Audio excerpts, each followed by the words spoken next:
뉴스타트 3부 시작합니다. 윤석열 전 대통령이 오늘 오전 내란 특검에 출석해 2차 조사를 받습니다. 윤 전 대통령은 첫 조사 때처럼 서울고검 청사 현관으로 공개 출석할 전망인데요. 자세한 내용 취재기자 연결해 알아보겠습니다. 김다영 기자. 네, 서울 서초동에 있는 윤석열 전 대통령 사저 앞에 나와 있습니다. 네, 사저 앞 분위기 어떤가요? 네, 특검팀은 오늘 오전 9시부터 윤석열 전 대통령을 피의자 신분으로 불러 조사할 예정인데요. 아직 이른 시간이고 조사까지 시간이 남아서 사저 앞은 한산한 분위기입니다. 윤석열 전 대통령 부부를 응원하거나 재판을 중지하라는 내용의 현수막이 곳곳에 걸려 있고요.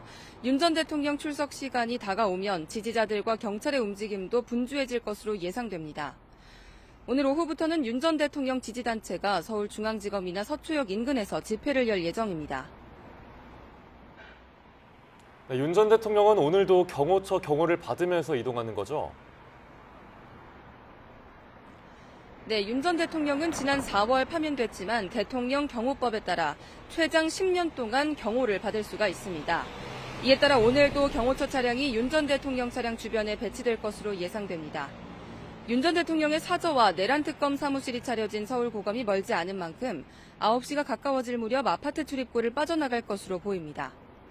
윤 전 대통령은 1차 조사 때와 같이 서울고검 1층 현관을 통해 공개 출석할 가능성이 큰데요. 취재진 질문에 답할지도 관심인데 앞서 지난 1차 조사 때는 지하주차장으로 들어가지 않은 이유와 진술 거부권을 행사할 거냐는 취재진 질문에 아무런 답을 하지 않았습니다. 대신 윤 전 대통령이 지지자들에게 손을 흔들며 인사하는 모습을 보였습니다. 오늘 특검은 어떤 혐의부터 조사하는 건가요? 네, 내란 특검 관계자는 어제 퇴근길 기자들을 만나 윤 전 대통령의 체포 저지 의혹부터 조사를 시작할 것 같다고 설명했습니다. 다만 윤 전 대통령 측이 너무 많은 수사 절차에 대해서 이의를 제기하고 있다며 조사 순서는 상황에 따라 달라질 수 있다고 밝혔습니다. 체포 저지 의혹의 핵심 인물인 박종준 전 경호처장은 어제 오후 2시부터 오늘 새벽 2시 반까지 12시간 반에 걸친 고강도 조사를 받았는데요. 특검은 박종준 전 경호처장과 김성훈 전 차장에 대한 조사를 통해 체포영장 집행방해와 비화폰 기록 삭제 지시 의혹 등도 살핀 것으로 알려졌습니다. 또 국무위원들과 전직 대통령실 핵심 인물들에 대한 조사도 이어졌죠? 네, 윤 전 대통령에 대한 2차 조사에 앞서 특검은 한덕수 전 국무총리와 유상임 과기부 장관, 안덕근 산업부 장관, 강의구 전 대통령실 부속실장 등을 소환했습니다. 윤 전 대통령의 일방적 계엄 선포가 국무위원들의 심의권 행사를 방해한 건 아닌지 등을 확인하는 차원으로 보입니다. 특검은 이와 함께 비상계엄 선포의 명분을 만들기 위해 북한 도발을 유도했다는 외환 의혹에 대해서도 상당 부분 수사를 진척시킨 것으로 파악됐습니다. 핵심 인물들을 불러 의혹의 정점인 윤 전 대통령 혐의 다지기에 주력한 모습인데 특검은 이들의 진술을 바탕으로 오늘 윤 전 대통령에 대한 강도 높은 조사를 이어갈 전망입니다. 지금까지 윤석열 전 대통령 사저 앞에서 YTN 김다연입니다. 내란 특검은 우리 군이 평양에 무인기를 보내 북한의 공격을 유도했다는 의혹에 대해서도 본격적인 수사에 나서고 있습니다. 특검은 윤 전 대통령에게 외환죄가 아닌 내란죄를 적용할 수 있을지도 검토하고 있는 것으로 알려졌습니다. 김대근 기자가 보도합니다. 지난해 10월 북한은 남한 무인기가 평양 상공에 침투했다며 강하게 반발했습니다. 전쟁이 발발될 수 있는 이 같은 무책임하고 위험한 도발 행위를 당장 중지해야 한다. 당시 우리 정부는 이 같은 북한 주장에 확인 불가 입장을 고수하며 정확한 설명을 내놓지 않았습니다. 북한 무인기 침투 논란은 윤석열 전 대통령의 비상계엄을 통해 다시 수면 위로 떠올랐습니다. 북한 공격을 끌어내기 위해 일부러 평양으로 무인기를 날려보냈다는 겁니다. 내란 특검도 무인기 전문가인 국방과학연구소 연구원을 소환 조사하는 등 본격적인 사실관계 확인에 나섰습니다. 또 지난달 28일 윤석열 전 대통령을 소환해 북한으로 무인기를 띄우도록 했는지 집중 조사했습니다.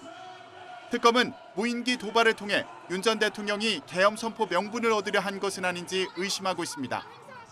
적용 가능 법률로는 형법 92조의 외환 유치죄가 거론되는데 다만 북한과의 공모를 입증하는 것은 한계가 있다는 분석도 나옵니다. 때문에 특검은 북한의 공격을 유도해 국헌문란을 목적으로 국내 폭동을 일으키려 했다고 보고 내란죄로 처벌하는 방안도 적극 검토하고 있는 것으로 알려졌습니다. 이럴 경우 특검은 윤 전 대통령을 추가 기소하거나 내란 우두머리 혐의로 진행 중인 재판에 공소장을 변경할 것으로 보입니다. 특검이 윤 전 대통령에 대한 전방위 수사에 나선 가운데 북한 무인기 침투설에 대한 실체가 확인될 수 있을지 관심입니다. YTN 김대근입니다. 김건희 여사 관련 의혹을 수사하는 민중기 특검팀이 원희룡 전 국토교통부 장관을 출국 금지한 걸로 알려졌습니다. 특검팀은 원 전 장관 재임 당시 국토교통부가 서울 양평 고속도로의 종점을 김 여사 일가 땅 일대로 바꿔 특혜를 줬는지 수사할 걸로 전망됩니다. 특검팀은 또 원 전 장관이 2023년 5월 폴란드에서 열린 우크라이나 재건 포럼에 참석한 것과 관련해 삼부토건 주가 조작에 관여했는지도 확인할 걸로 보입니다. 김건희 특검이 삼부토건 주가 조작 의혹을 1호 수사로 결정한 배경에 관심이 쏠립니다. 사건의 수사 속도와 파급력까지 고려했을 것으로 보입니다. 임성우 기자가 보도합니다. 김건희 특검팀의 첫 강제 수사는 최근 새로운 증거가 확보된 도이치모터스 주가 조작 사건이나 김건희 여사에게 수차례 소환을 통보한 공천 개입 의혹이 아니었습니다. 삼부토건, DID 등 회사 6곳, 그다음에 관련 피의자 주거지 7곳 등 총 13곳에 대한 압수수색을 실시하고 있습니다.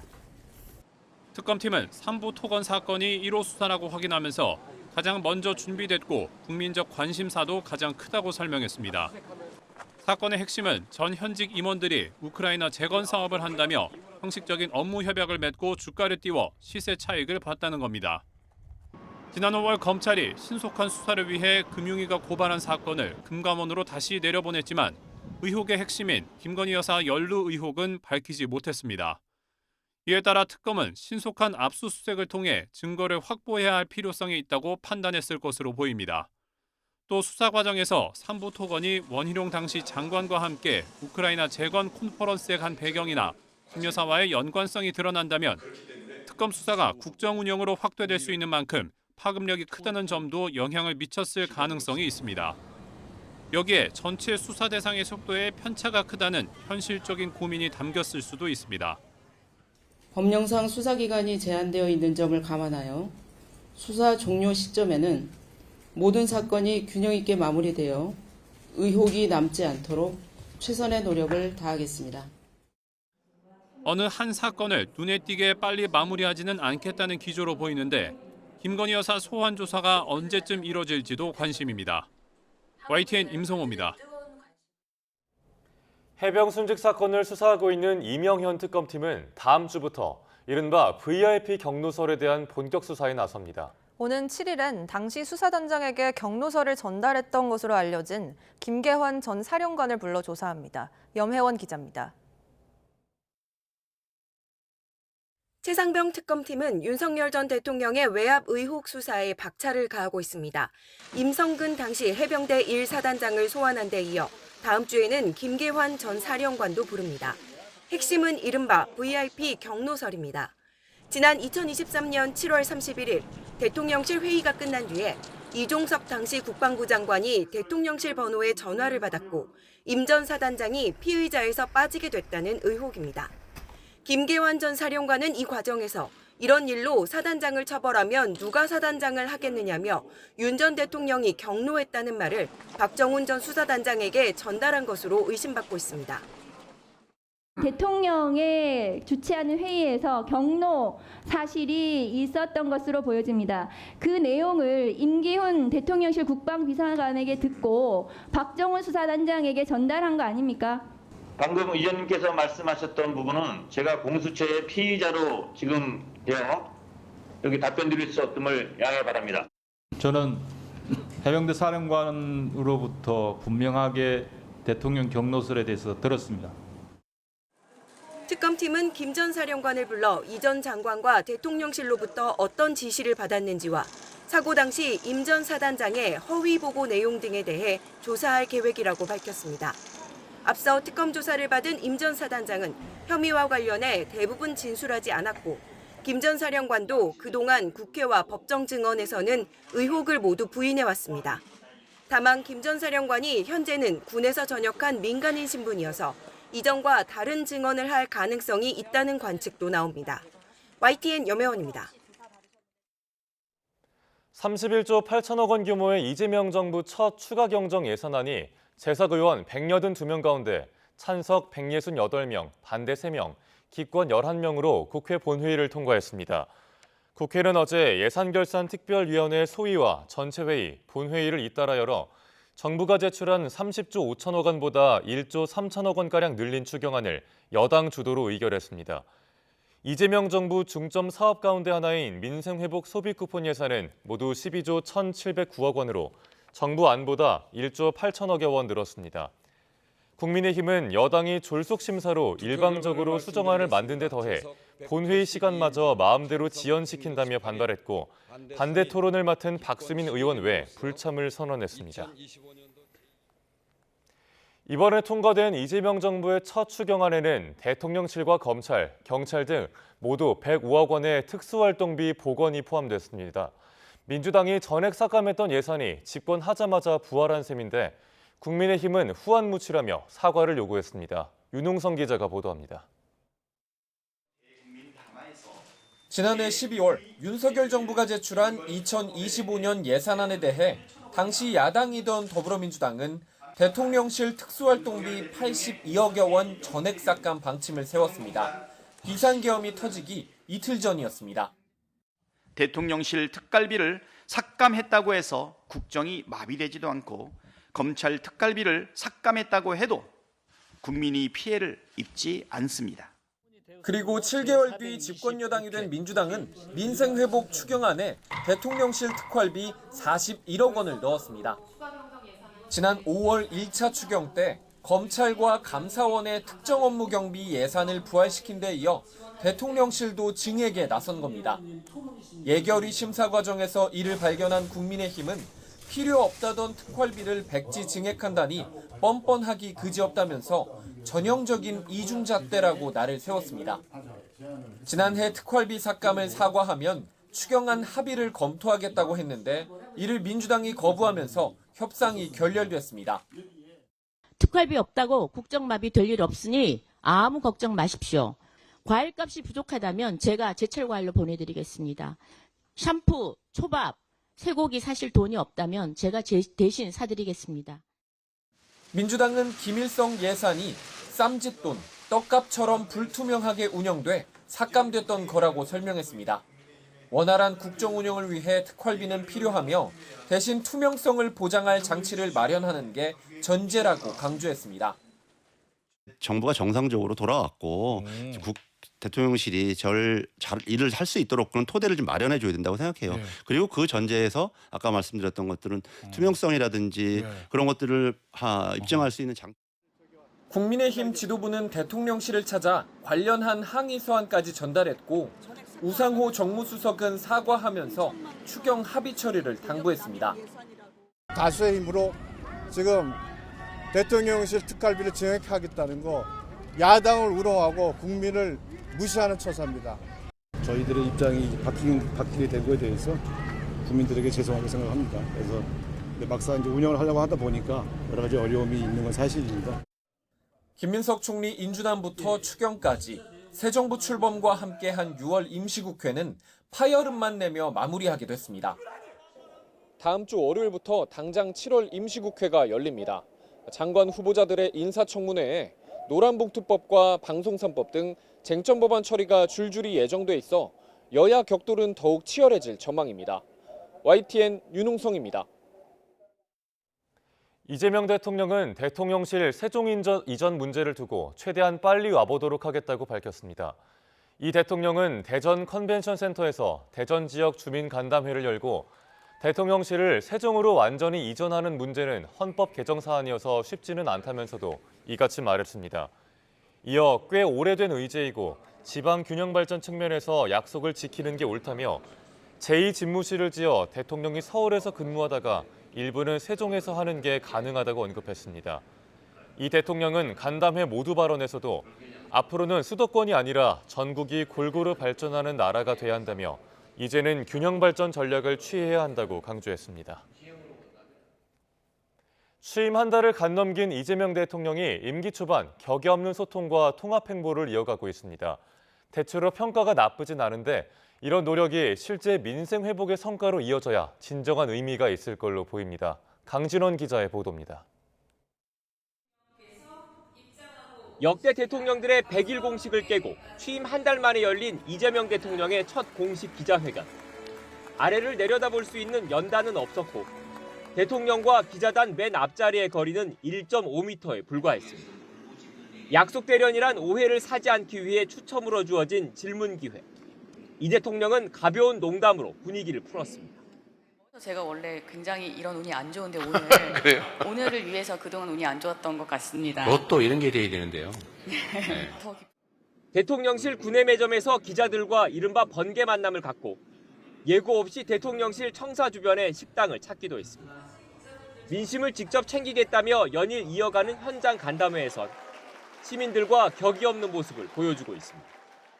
제가 너무 떨린데 오빠라고 생각하고 말씀드리도록 그럼 하겠습니다. 맞아요. 오빠라고 생각하고 말씀하세요. 근데 오빠 맞나 모르겠는데. 소통 행보와 더불어 이 대통령이 임기 초반 방점을 찍은 건 통합 기조입니다. 오찬 회동 등 야당 지도부와 대화 기회를 잇따라 만들고 시정연설 뒤엔 야당 의원석을 찾아 일일이 악수를 했습니다. 윤석열 정부에서 임명된 송미령 농식품부 장관과 오유경 식약처장을 깜짝 유임시키면서 지지층의 반발에 부딪혔지만 탕평 인사를 하겠다는 뜻을 거두진 않았습니다. 색깔이 같은 쪽만 쭉 쓰면은 위험하죠. 시멘트, 자갈, 모래, 물 이런 걸 섞어야 콘크리트가 됩니다. 윤석열 전 대통령 탄핵 정국 등을 거치며 불로 쪼개진 한국 사회에 대한 우려가 커진 상황.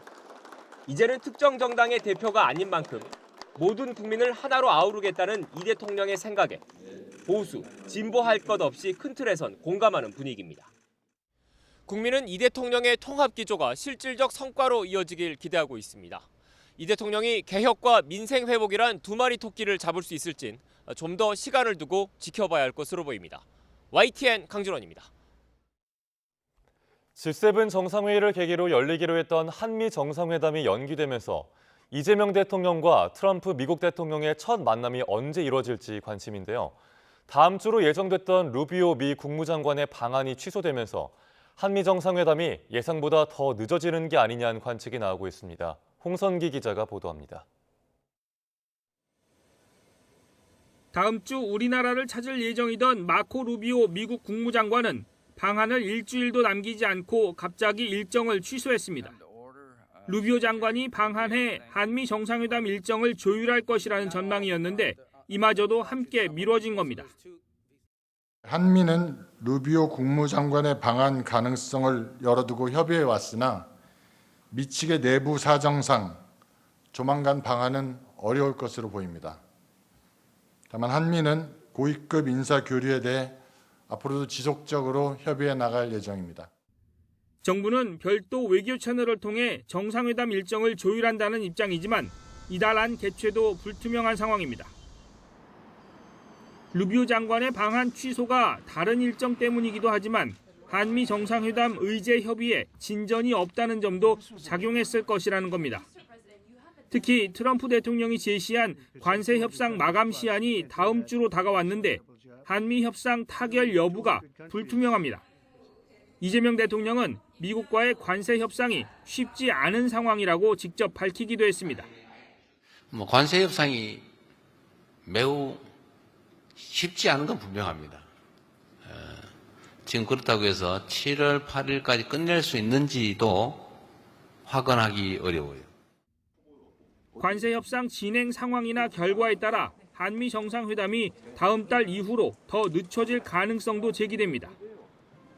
이런 와중에 중국은 오는 9월 전승절에 이재명 대통령을 초청하겠다는 뜻을 외교 경로로 전해오고 있습니다.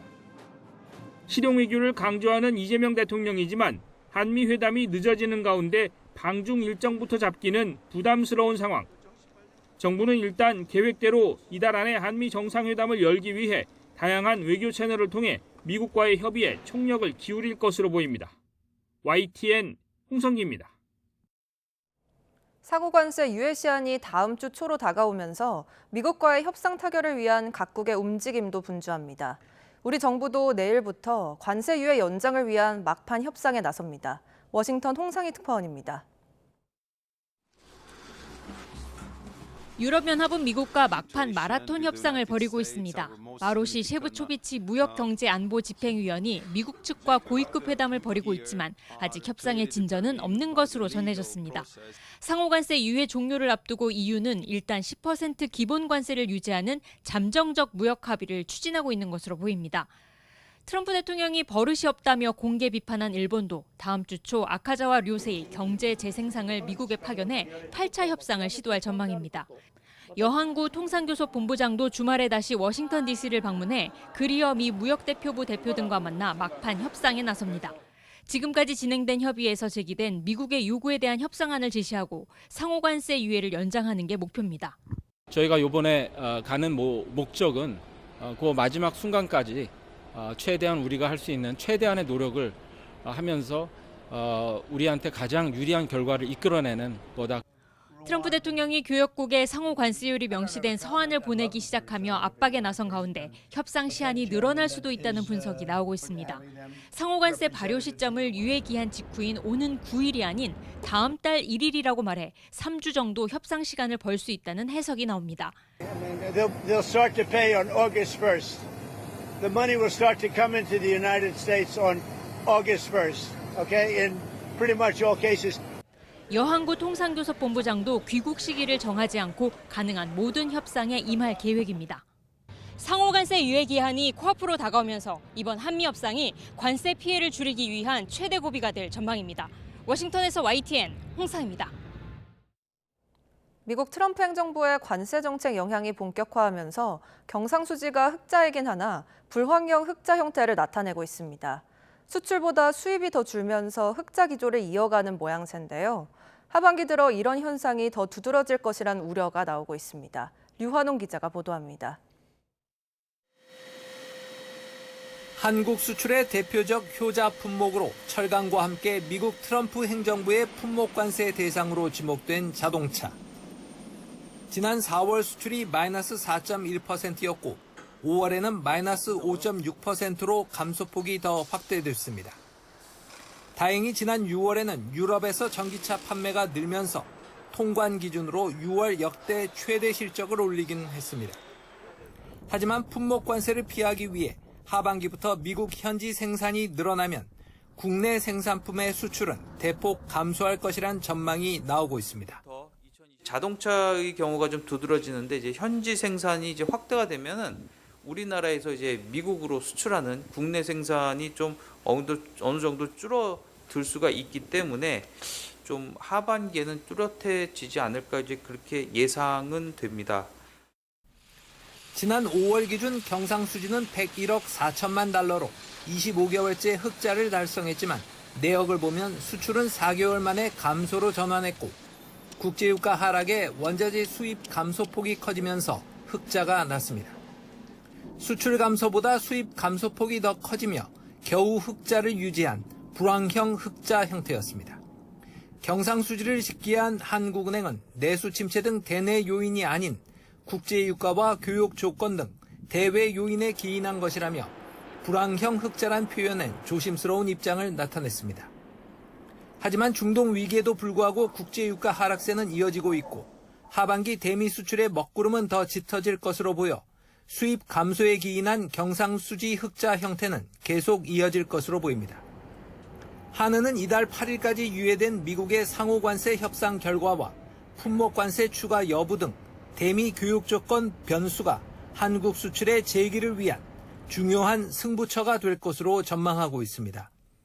YTN 유환홍입니다. 미국의 양호한 고용 지표는 지방정부가 고용을 늘린 덕분일 뿐 민간 고용은 상황이 악화하고 있어 착시 현상이라는 분석이 나왔습니다.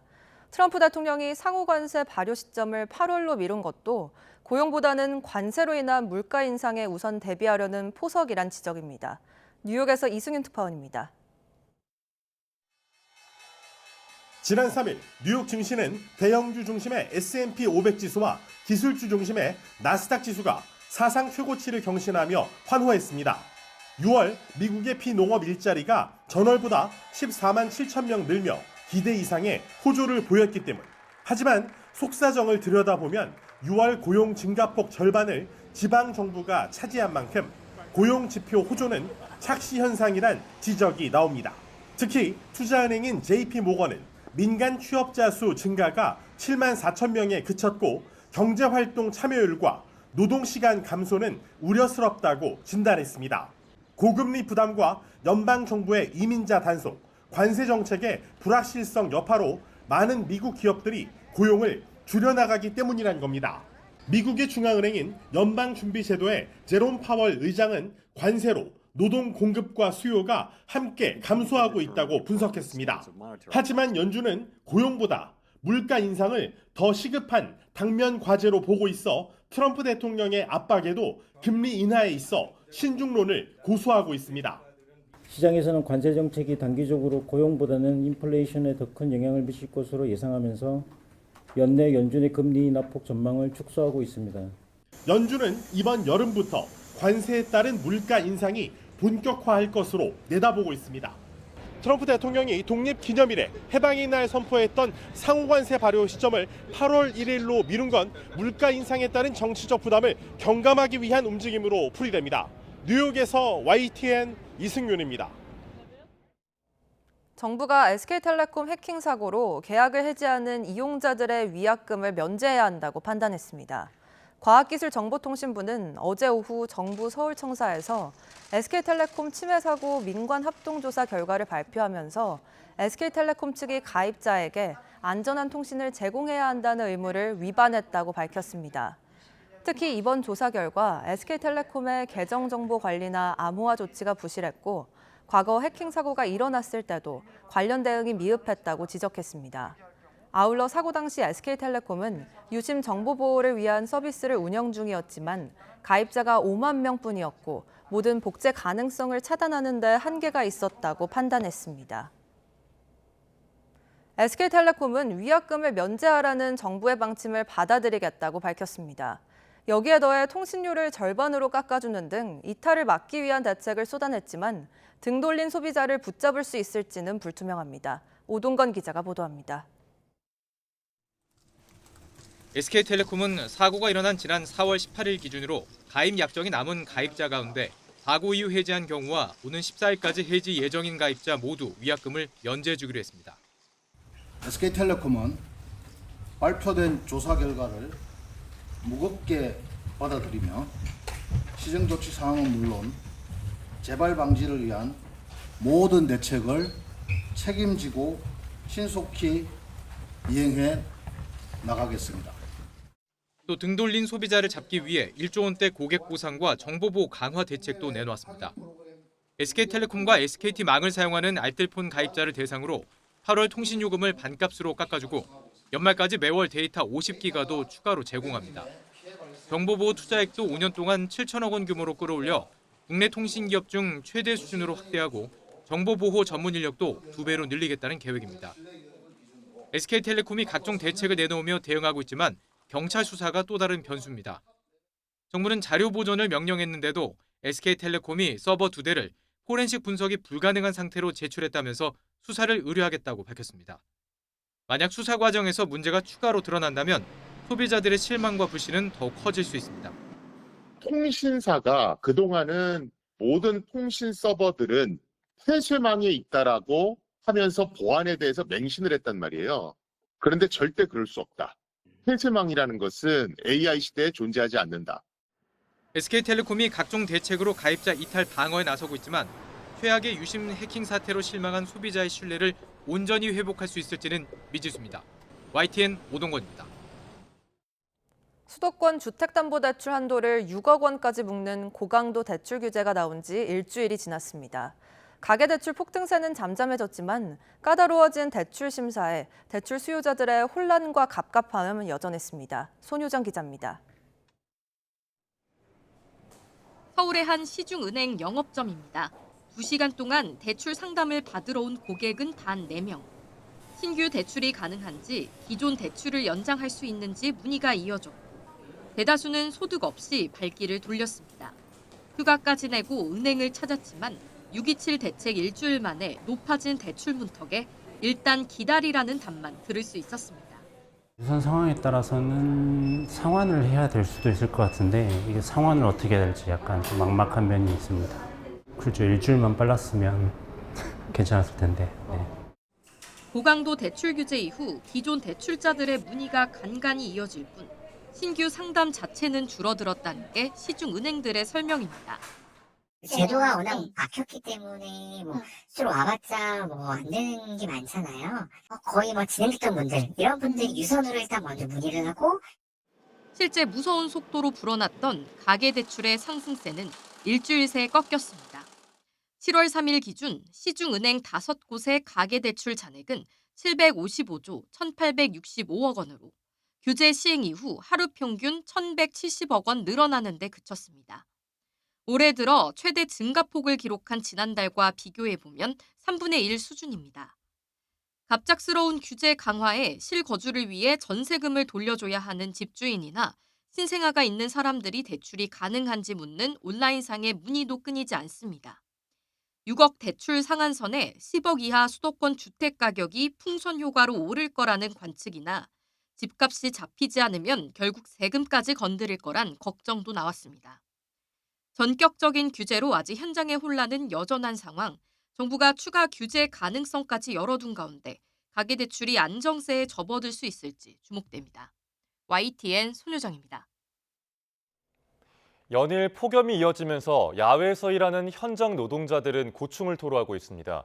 고용노동부는 2시간마다 20분 이상 휴식을 하는 등 폭염 안전수칙을 지켜달라고 당부했는데요.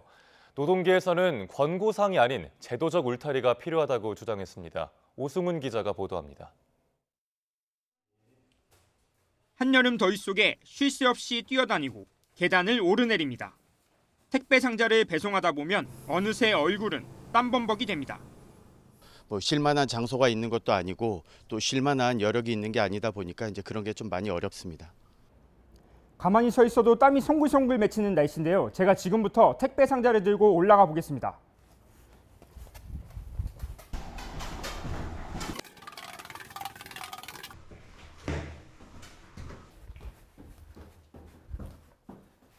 택배 상자를 들고 4층까지 올라와 봤습니다. 숨이 턱턱 막히는데요. 폭염에 습한 날씨까지 더해져 배송이 쉽지 않은 상황입니다. 떼약볕 아래 철근 더미 사이에서 건설 현장 노동자들이 일하고 있습니다. 공사자재에서 뿜어져 나오는 열기가 현장 노동자들에게 그대로 전해집니다. 현장에서 쓰이는 철근입니다. 한번 잡아보면 한여름에는 장갑을 껴도 만지기 어려울 정도로 뜨겁게 달아오릅니다. 현장 노동자들은 온열 질환 예방을 위해 휴식 여건이 더 잘 보장되길 바라고 있습니다. 1시간 단위로 10분이라든지 30분 단위로 5분을 쉰다든지 인원이 더 투입된다든지 그렇게 되는 게 정상인 거죠. 고용노동부는 건설, 조선, 물류 등 폭염 영향이 큰 사업장에서 2시간마다 20분 이상 휴식 부여 등 폭염 안전 5대 기본 수칙을 준수하는지 집중 점검하기로 했습니다. 하지만 노동계는 산업안전 보건 기준에 관한 규칙에 체감온도 33도 이상이면 2시간마다 20분 이상 노동자 휴식을 보장하는 내용을 포함해야 한다고 요구하고 있습니다. 폭염 안전 조치에 강제성을 부여해달라는 겁니다. 그야말로 권고 가이드라인으로 하고 있는 겁니다. 이것은 사실상 사업주에게 아무 강제성이 없기 때문에 노동부는 이것을 입법으로 규칙 개정으로 좀 추진해야 하고요. 고용노동부는 노동계의 이 같은 요구에 노사 양측과 전문가 등의 의견을 종합해 검토하겠다고 밝혔습니다. 폭염 속에서도 노동자들이 안전하게 일할 수 있는 환경이 만들어질 수 있을지 주목됩니다. YTN 오승훈입니다. 올해 정부 연구개발 R&D 예산을 복원했다는 과학기술정보통신부의 주장에도 불구하고 기초연구 예산이 여전히 홀대받고 있다는 YTN 연속 보도 이후 정부가 관련 예산을 편성하겠다고 밝혔습니다. 또 관련법 개정도 추진하기로 했는데 비판이 거세지자 뒤늦게 대책 마련에 나섰다는 지적이 나옵니다. 이성규 기자입니다. 지난 정부 연구개발 예산 삭감 여파로 기초연구 풀뿌리 예산은 지난해와 올해 2년 연속 0원으로 편성됐습니다. 기초연구가 고사 직전이라는 비판이 잇따르자 과학기술정보통신부는 폐지된 풀뿌리 연구를 복원하겠다고 밝혔습니다. 이를 위해 재정당국과 협의해 내년도 정부 R&D 예산을 올해보다 확대할 계획입니다. 또 무너진 기초연구 생태계를 회복하기 위해 장기적이고 안정적인 지원 방안을 마련할 예정입니다. 이와 함께 기초연구진흥법을 개정해 기초연구의 안정적인 투자도 명문화하기로 했습니다. 기초연구진흥법이 전부 개정되면 지난 1990년 법 제정 이후 35년 만입니다. 과기정통부는 이 같은 내용이 담긴 내년도 정부 연구개발 예산안을 오는 8월까지 국정기획위원회에 제출할 계획입니다. 과학기술계는 정부가 기초연구 생태계 복원에 나선 것에 대해 늦었지만 다행이라면서도 향후 이행 과정을 예의주시하겠다는 입장입니다. 풀뿌리 기초연구를 되살리는 일이 그렇게 만만치 않습니다. 그래서 기초연구에 대한 투자를 어떻게 해서 어떤 성과를 어떻게 평가할 건가까지를 종합적으로 고려한 대책이 필요합니다. 언론과 과학기술계의 비판에 부랴부랴 대책 마련에 나선 과기정통부. 하지만 장기적인 비전 없이 오락가락하는 정책에 고사 위기에 몰린 기초연구 생태계가 쉽게 복원될지 의구심이 커지고 있습니다. YTN 사이언스 이성규입니다. 성인 화보 제작사를 운영하며 모델들을 성폭행하고 아동 성착취물을 제작한 전현직 대표들이 구속 상태로 재판에 넘겨졌습니다. 인천지방검찰청 부천지청은 이 회사의 전 대표 A씨를 간음과 강제추행 등 혐의로, 현재 대표인 B씨는 청소년 성보호법 위반과 무고 등 혐의로 각각 구속 기소했습니다. 먼저 A씨는 지난 2020년 2월부터 3년 4개월 동안 경기 부천시 호텔 등지에서 자신의 지위를 이용해 모델 5명과 성관계를 하고 다른 모델 6명을 강제추행한 혐의를 받습니다. 또 검찰의 추가 조사를 통해 B씨가 A씨의 성범죄 사건을 무마하기 위해 피해자 등을 허위로 고소한 걸로 드러났고, 과거 두 사람이 함께 미성년자 성착취물을 촬영해 소지한 사실도 파악됐습니다.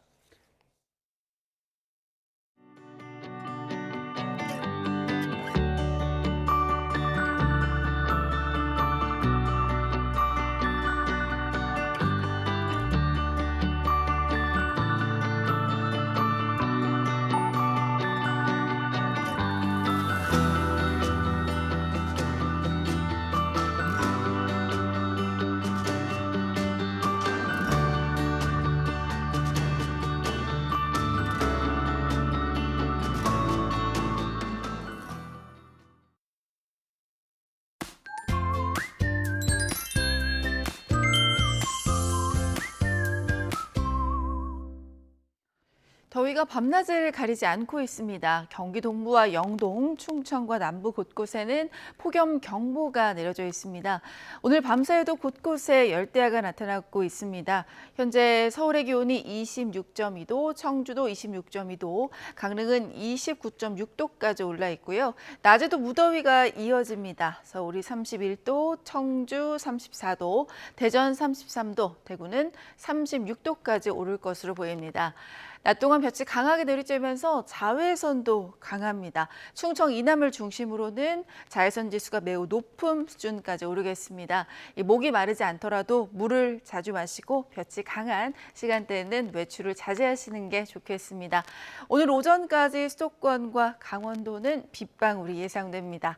다음 주에는 서울의 낮 기온이 35도까지 올라서 더위는 더 심해질 전망입니다. 날씨였습니다. 뉴스타트 3부 마칩니다. 시청해주신 여러분 고맙습니다.